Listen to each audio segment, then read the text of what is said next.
Hi అండి, simple and టేస్టీగా పుదీనా రైస్ ఎలా తయారు చేసుకోవాలి, ఏమేమి ఇంగ్రీడియంట్స్ కావాలనేది చూపిస్తాను, చూసేయండి.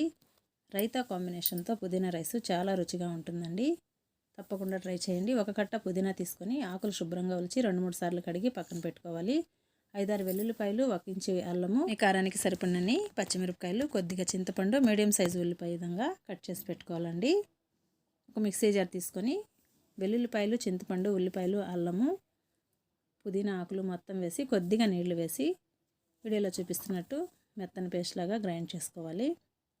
గ్రైండ్ చేసి పక్కన పెట్టేశాను. ఇప్పుడు స్టవ్ వెలిగించి కడాయి పెట్టుకొని 3 టేబుల్ స్పూన్ల ఆయిల్ వేసుకొని ఆయిల్ వేడెక్కిన తర్వాత కట్ చేసి పెట్టుకున్న ఉల్లిపాయ ముక్కలు వేసుకొని వేయించుకోవాలి. వీడియోలో చూపిస్తున్నట్టు మరీ ఎక్కువ వేగనవసరం లేదండి, కొద్దిగా వేగితే సరిపోతుంది. వేగిన తర్వాత మనం గ్రైండ్ చేసి పెట్టుకున్న పుదీనా పేస్ట్ మొత్తం వేసేసి కలిపేసుకోవాలి.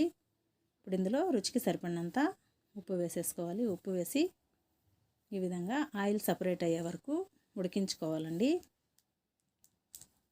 చక్కగా ఉడికిపోయింది. ఇప్పుడు ఇందులో నేను ఆల్రెడీ అన్నం అయితే ఉడికించి పక్కన పెట్టేశానండి. ఈ అన్నం అందులో వేసేసి మొత్తము కలిపేసుకోవడమే. చాలా రుచిగా ఉంటుందండి, తప్పకుండా ట్రై చేయండి. మొత్తం ఈ విధంగా కలిపేసుకొని సర్వ్ చేసుకోవడమే.